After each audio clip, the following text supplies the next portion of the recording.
Vamos agora orar por a palavra do Senhor. Vamos orar aqui pela vida do pastor Marcos. Nós falamos com Deus, adoramos o Senhor e agora Ele vai falar conosco. Sua oração esteja como a terra fértil, onde a palavra do Senhor venha gerar fé, força, vigor nessa noite na sua vida. Bem, feche seus olhos, tira sua mão para cá. Deus, em nome de Jesus, nós queremos agora colocar diante de Ti este momento, Senhor, do Teu servo, será este momento Teu, para ministrar a Tua palavra no nosso coração.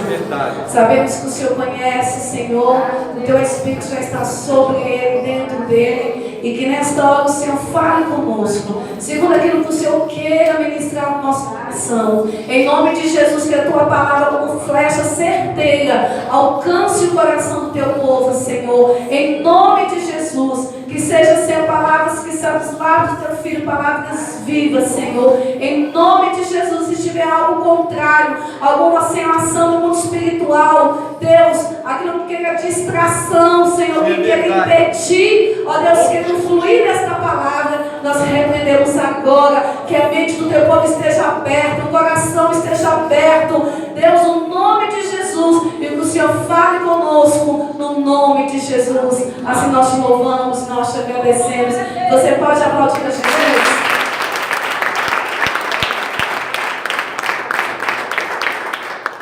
Boa noite, irmãos. Boa noite, Senhor. Amém. Vamos abrir nossas Bíblias em 2 Coríntios, capítulo 12, a partir do versículo 7. Agradecer as mães, as mulheres que organizaram ontem o culto em comemoração do Dia das Mães, foi maravilhoso. Dizer para os irmãos aí que nos visitam, todos são muito bem-vindos. Que Deus possa falar com você nessa hora. Segunda carta de Paulo aos Coríntios, capítulo 12, a partir do versículo 7. E eu gostaria de falar nessa noite por que Deus diz não. Amém. Nós queremos que Deus sempre diga sim nas nossas orações, aos nossos pedidos, mas existem situações que Deus vai dizer não. Em algumas dessas situações a gente pode descobrir até o porquê Ele diz não.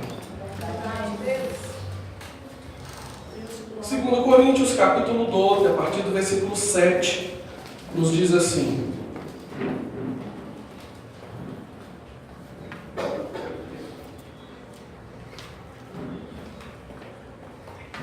e para que não exaltasse, para que me não exaltasse pelas excelências das revelações, foi-me dado um espinho na carne, a saber, um mensageiro de Satanás para me esbofetear, a fim de me não exaltar, acerca do qual 3 vezes orei ao Senhor para que se desviasse de mim. E disse-me: a minha graça te basta, porque o meu poder se aperfeiçoa na fraqueza. De boa vontade, pois me gloriarei nas minhas fraquezas, para que em mim habite o poder de Cristo. Pelo que sinto prazer nas fraquezas, nas injúrias, nas necessidades, nas tribulações, nas angústias, por amor de Cristo. Porque quando estou fraco, então sou forte. Vamos repetir essa última frase? Porque quando estou fraco, então sou forte. Amém. Marca sua Bíblia, pode sentar, por favor. Queria que você prestasse atenção aqui. Glória a Deus. Maravilha. Quem foi, irmãos, essa pessoa que fez essa oração? Que 3 vezes pediu para Deus tirar o espinho na carne e Deus disse não. Nós estamos falando de um dos maiores homens que andou nessa terra pregando o Evangelho, que foi o apóstolo Paulo. A Bíblia diz em Atos capítulo 19, versículo 11, que pelas mãos de Paulo Deus fazia maravilhas extraordinárias. E a Bíblia vai dizer no versículo 20 que as pessoas pegavam os lenços de Paulo, os aventais de Paulo, e colocavam sobre o enfermo, e ele era curado.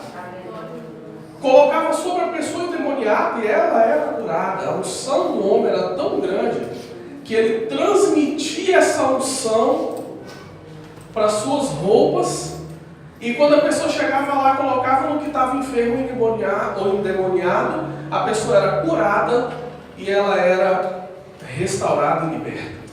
Então nós estamos falando de um homem o qual Deus usava com um poder extraordinário. Era um homem que ele não precisava nem orar para que a cura acontecesse na vida de alguém. Se alguém pegasse a sua roupa, a sua veste e pegasse na mão, ela seria curada. Então nós estamos falando de um homem que tinha aqui bastante poder. Uma unção sobrenatural. E esse trecho da Bíblia que nós lemos vai falar aqui de um diálogo. E aqui fica muito claro por que Deus diz não. Em que situações Deus diz não. Porque é interessante que nós, quando oramos, o nosso desejo é que Deus diga sim. E todas as nossas petições, quando nós clamamos a Deus para alguma coisa, a gente espera que Deus sempre diga sim. Os que são mais maduros na fé, no final ainda oram, mas Senhor, seja feita a tua vontade. Existem aqueles também que oram, Senhor, será que isso é da tua vontade? Eu posso te pedir isso? Será que isso vai ser bom para mim? Mas nem sempre a nossa oração é assim. A maioria das vezes a nossa oração ela é feita, Senhor, eu quero, então me dá. E aí eu lembro de uma ocasião que quando Abraão, Deus tinha feito uma promessa para Abraão que ele teria um filho. E demorou isso acontecer. E aí Sara então tem uma ideia. E qual era a ideia?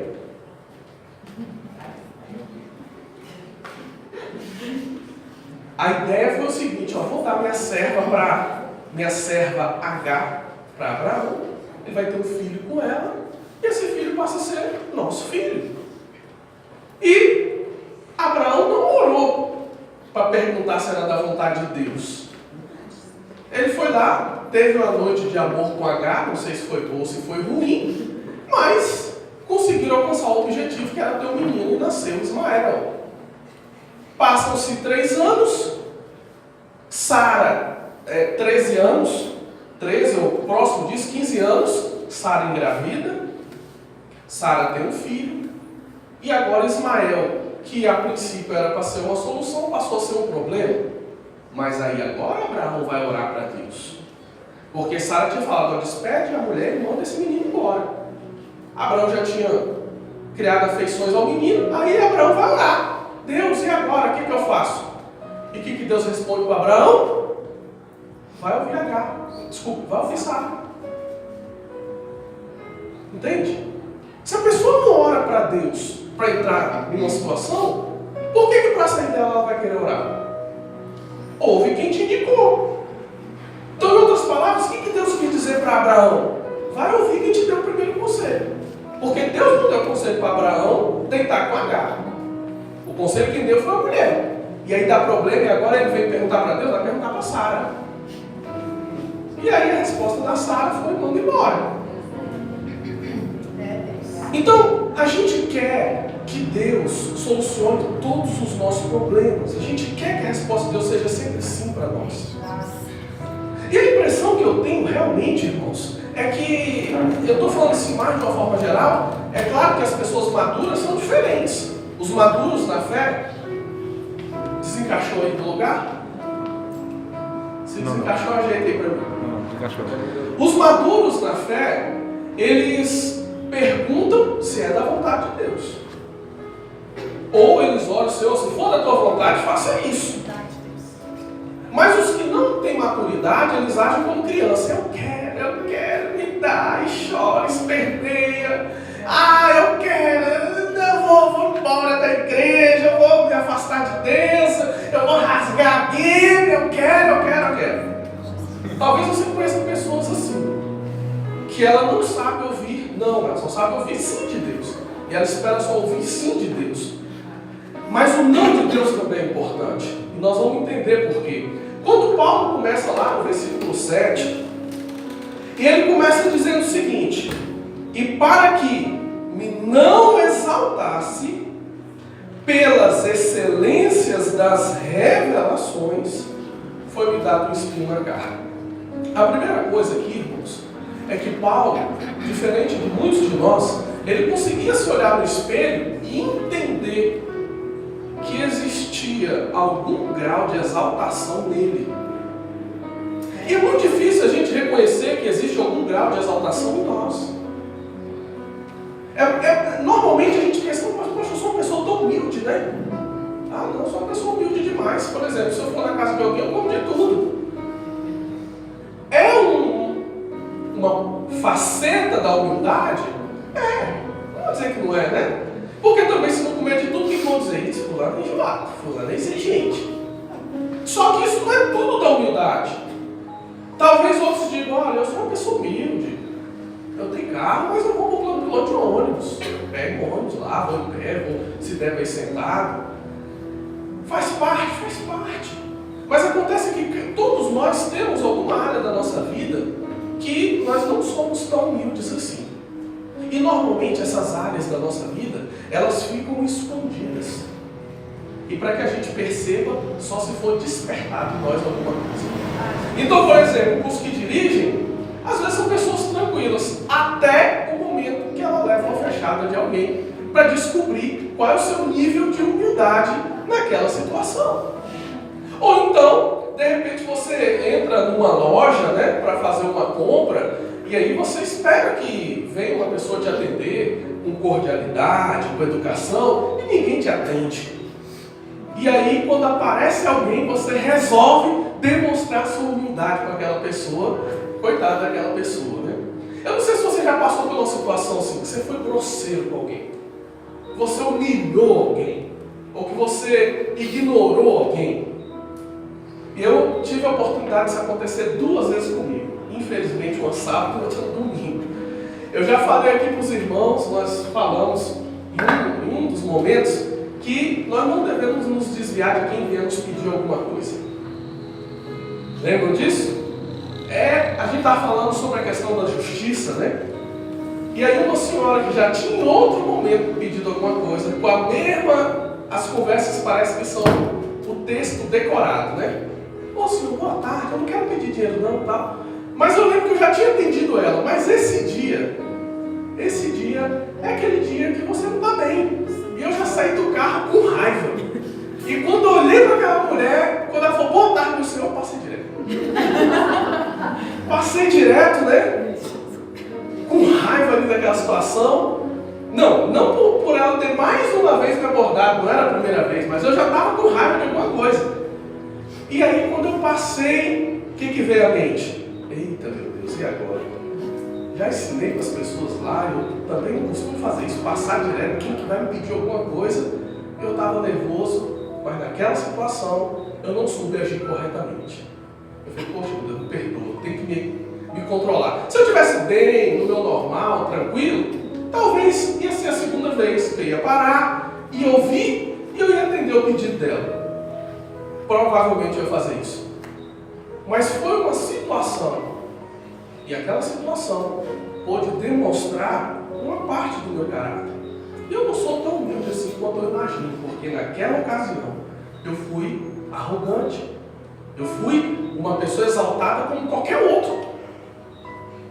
Então todos nós temos um momento que nós, um orgulho, uma soberba, um momento que a gente se exalta. E talvez esse momento fique escondido. E precisa alguma coisa acontecer para se revelar a nós. Com Paulo é diferente. Ele já tinha essa consciência. Interessante é que nenhum trecho da Bíblia, pelo menos que eu me recorde, nós não vemos um perfil de uma pessoa exaltada em Paulo, muito pelo contrário, uma pessoa totalmente serva, totalmente humilde. Mas ele entendia que ele tinha alguma parte dentro dele, talvez isso ficasse muito escondido intimamente, que ele poderia ser exaltado. E ele entendeu que para que ele não se exaltasse, e não se exaltasse pelo quê, irmãos? Qual foi o homem da Bíblia que teve a oportunidade de subir ao terceiro céu, de receber revelações semelhantes a que Paulo recebeu? Foram poucos. E aí ele deixa bem claro para que ele não se exaltasse, por quê? Pela excelência das revelações que ele recebia de Deus. Ele era um homem extraordinário no que diz respeito ao poder de Deus. Vocês já observaram que quando uma pessoa tem um dom espiritual, é comum que ela se sinta melhor do que outros? Ou é comum que ela se sinta mais capacitada do que outros?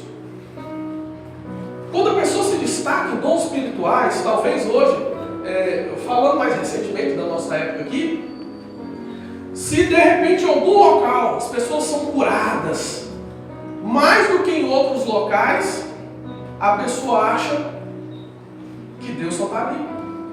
E ela fala, vem para cá, Brasil. Porque é só aqui que acontece isso. Talvez você já tenha ouvido isso. E a pessoa começa a atribuir aquele poder a ela ou ao que ela construiu. E a gente não vê isso em Paulo. Mas ele recebia de fato revelações extraordinárias. Ele entendeu que para que ele não se exaltasse, por conta do poder que ele recebia de Deus, por conta de toda aquela revelação, da forma que Deus usava para expulsar demônios, para curar enfermos, com a autoridade que aquele homem tinha. Paulo, vários mortos ressuscitou pelo ministério de Paulo, muitas pessoas foram curadas pelo ministério de Paulo. E aí ele entende que para que ele não se exaltasse, por conta das revelações que ele recebia de Deus, ele diz que foi-me dado um espinho na carne. Ele chama de espinho na carne, a saber, um mensageiro de Satanás para me esbofetear. E aí eu pergunto para vocês uma coisa: quem foi que enviou esse mensageiro de Satanás para esbofetear Paulo? Foi o diabo ou foi Deus? É difícil responder? É porque às vezes a gente acha, sabe por que muitas vezes é difícil a gente responder? Porque muitas vezes a gente pensa que o diabo luta de igual para igual com Deus. Ou às vezes existem aqueles que acreditam que o diabo tem até mais poder do que Deus. Eu não sei se isso acontece com você, mas se uma pessoa de Deus te der uma palavra, você não dá valor nenhum, mas se for um macumbeiro, a pessoa já quer logo morrer.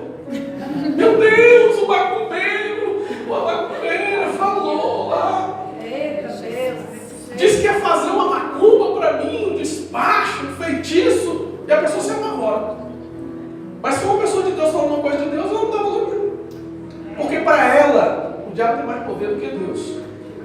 Só que quando a gente entende que até o diabo é de Deus, irmãos, porque quem criou o diabo? Deus. Quem o tornou em Satanás, em adversário? Deus. Ele também é criatura de Deus. E ele também vive a serviço de Deus. E nesse caso aqui, pode deixar o texto lá para nós. Ele era um mensageiro de Satanás para esbofetear Paulo. Mas Paulo entendia que ele tinha uma ordem. Então o diabo, sim, ele pode nos afligir e pode ser da vontade de Deus para um propósito específico. Isso pode acontecer. E aí ele diz mais: a fim de não me exaltar. Existem coisas, irmãos, na nossa vida que só são combatidas com situações específicas. Como que Deus poderia tirar a exaltação de Paulo? Como que Deus poderia fazer com que ele não se exaltasse?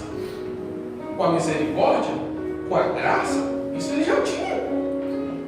Ele precisou enviar um mensageiro. Mas Paulo, como não estava acostumado, o que ele foi fazer? Ele foi orar. Porque um espinho é algo que nos incomoda. Um espinho é algo que nos fere. E ninguém gosta de viver com a pedra no sapato. Ninguém gosta de ficar com a ferpa no dedo. Ninguém gosta de viver sendo espetado, machucado, nem ferido. E Paulo vai orar. E no versículo 8, ele vai dizer: acerca do qual 3 vezes orei ao Senhor para que se desviasse de mim. 3 vezes.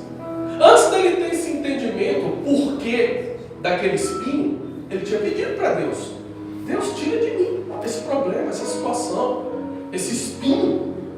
Tira de mim isso que me fere, isso que faz eu entender que nem tudo eu posso resolver. Porque se ele pudesse com a oração, o espinho tinha saído. Mas não saiu. E ele orou mais de 3 vezes a Deus, quando outras pessoas nem oravam e eram curadas através dele. E aí ele entende que Deus disse não porque tinha um propósito. Então nem sempre Deus vai tirar aquilo que nos fere. Nem sempre Deus vai tirar aquilo que nos traz dor. Porque existe um propósito. Se Deus tirasse aquilo de Paulo, talvez ele se exaltasse pelo nível de poder e de intimidade que ele tinha com Deus. Então o que fazia ele voltar a entender que ele era fraco? Por mais poder que Deus usasse, o espinho. O espinho da carne estava ali para dizer para Paulo: Paulo, você pode fazer o que você quiser, mas o poder não é seu. Porque se o poder fosse seu, você tirava esse espinho que está ali, doendo em você. Paulo, você pode ressuscitar quantos mortos aparecerem na sua frente. Mas você tem que saber uma coisa, que quem faz isso não é você. Porque se fosse você, você tiraria o espinho que está aí na sua carne. Então, primeira razão pela qual Deus diz não para nós. Porque nós não temos a capacidade de pedir tudo que só nos faz bem. Nós achamos que faz bem, nós achamos que é bom, nós julgamos isso. Mas nós não temos a convicção, a gente não conhece o futuro, a gente não sabe lá na frente. E muitas vezes Deus vai dizer não, porque o não de Deus é melhor para nós do que o sim. Outro exemplo muito fácil é uma criança, você que tem filho. Se você for dizer sim para o seu filho todas as vezes, o que vai acontecer com ele? Se você for dizer sim para o seu filho para tudo que ele quer comer, ele vai ser uma criança saudável? Não. E ele tem noção disso? Não. E quando você diz não para o seu filho para ele comer tudo que ele quer, o Wesley estava contando hoje que teve um senhor que perdeu o filho, porque desde criança tomava Coca-Cola de manhã, tarde e à noite, não trocou a água pela Coca-Cola. E os órgãos pararam. Se você disser sim para o seu filho em tudo, você vai ser a pessoa pior na vida dele. Você vai fazer com que ele morra. Em outros falam, você vai matar seu filho. E assim é Deus conosco. Se Deus for dizer sim para nós sempre que a gente quiser, nós estamos perdidos, porque a gente não sabe o que pedir. Então Deus diz não primeiro, porque Ele precisa nos preservar. Por mais que aquilo pareça ser bom para você, Deus diz não. Às vezes a gente teima, mas Ele diz não. No caso de Paulo, Deus disse não para Paulo, para um espinho, para algo que trazia dor. Mas aquele espinho era a única evidência de Paulo saber que na verdade ele era fraco, mas o que operava nele era forte. Então, se Deus precisa te lembrar de alguma coisa, vai ter um espinho para fazer isso. Em algum momento. O espinho para tirar de nós a exaltação, a soberba daquilo que a gente pensa que é. E às vezes Deus tem que nos lembrar. Aí você tem aqueles ditados, né? Deus não dá asa à cobra. Deus não vai te dar tudo. E tem alguma coisa que Ele não vai te dar. Por que Ele não vai te dar? Porque é só assim você vai entender de fato quem você é. Você vai entender quais são os seus limites. Uma pessoa que recebe tudo, ela perde os limites.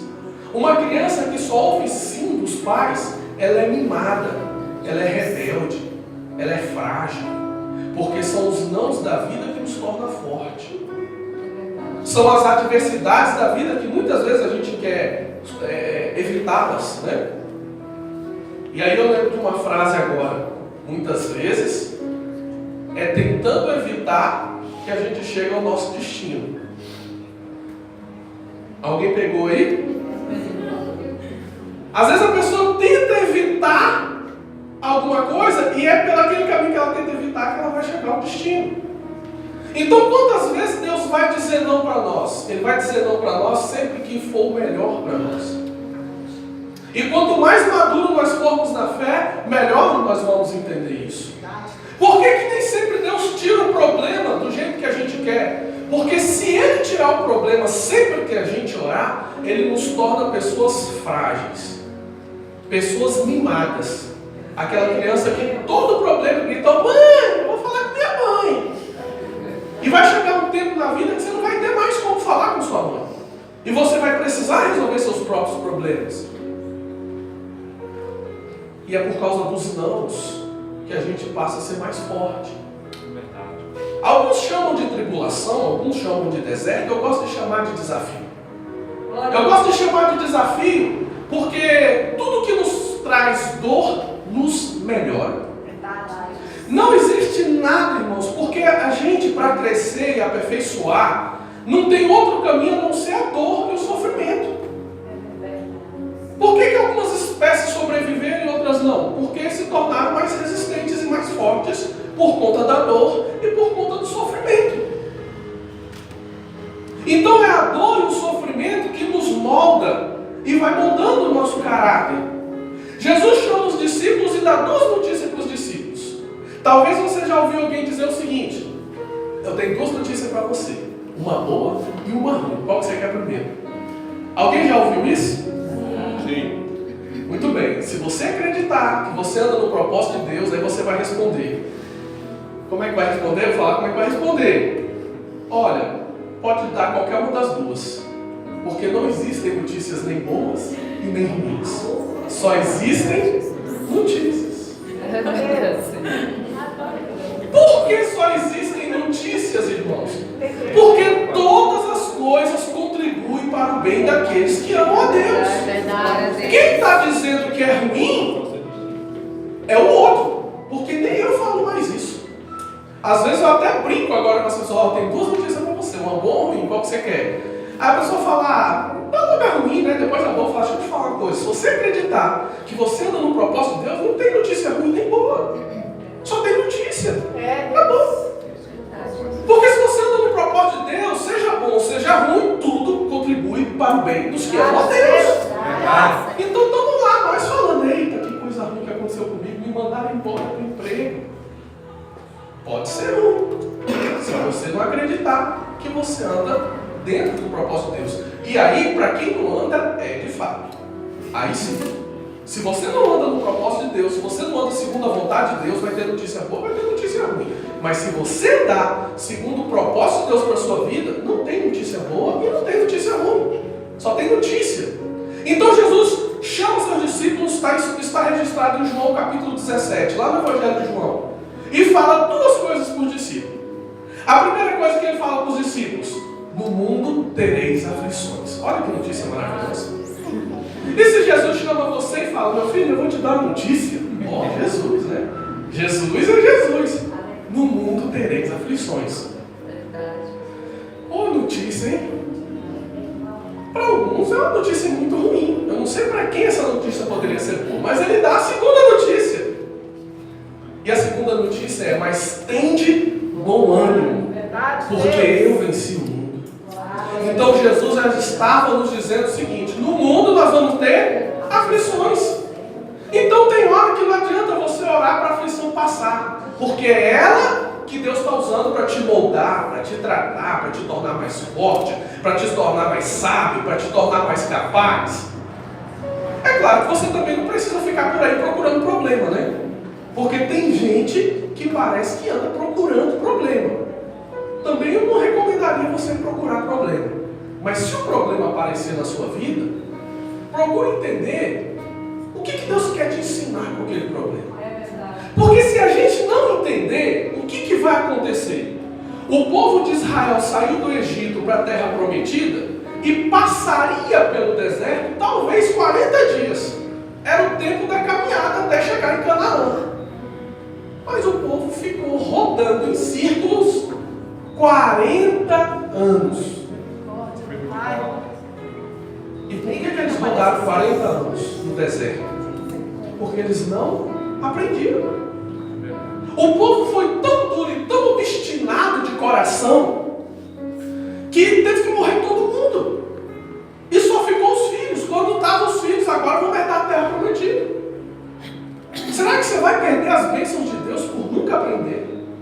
Por errar e não aprender? Por que você está passando por uma situação? Se você passar por uma situação mais de uma vez, é porque você não aprendeu na primeira. Se você passar por ela a terceira vez, é porque a segunda também você não aprendeu. E quantas vezes, irmãos, nós somos duros, nós somos rebeldes, ao ponto de passar várias vezes pelo mesmo problema, e não muda. Mas você sabe por que isso acontece? Eu vou te ajudar hoje. Primeira razão. Por que a pessoa não muda? Por que ela continua no erro? Porque ela atribui a culpa a outro. Sempre que atribuirmos a culpa ao outro, a gente não muda. Por que a gente não muda? Porque o problema não é comigo. O problema é com o outro. Por que eu vou mudar? O outro tem que mudar. Eu fui a vítima da situação. Esse é o primeiro ponto. O segundo ponto é porque a gente não está dentro do que Deus quer fazer com a gente. Ou porque não aceita, ou porque não acredita. E quantas vezes Deus usa as situações da vida para nos dar sabedoria, para nos dar entendimento. Hoje eu estava falando com o pastor Salvador, né? Ele comentando, se eu tivesse 40 anos, eu não faria muitas coisas que eu fiz erradas lá para trás. Então, se você hoje tem 40 anos, ouça os que tem 70. Vai evitar você errar muita coisa. Mas aí eu não sei se foi a pastora Beli que falou, não, mas tem gente que ela só acredita se ela errar e passar pelo problema. Tudo bem. É seu direito também. Vai, passa pelo problema, agora não pede para Deus tirar, não. Aguenta as consequências. Você não quis? Você não quis fazer para ver? Não, eu só acredito se isso aí me cortar, furar meu pé. Porque o outro falou que furou o pé. Mas furou dele, vai que comigo não é assim. Aí vai que fura o pé, ai meu Deus, agora aguenta, filho. Tudo que você quiser entrar sozinho, você tem que resolver sozinho. Mas se você quiser entrar com Deus, então Deus vai resolver para você. É claro que Deus é misericordioso. E quantas questões da vida a gente entra só e termina com a ajuda de Deus? Porque Deus é misericordioso. Mas se a gente puder aprender com o erro dos outros, é melhor. Então existiu um espinho na carne de Paulo com um propósito específico. E o propósito era para mostrar para Paulo que ele não era forte. Porque, irmãos, imagina o seguinte: quanto existe a questão da nossa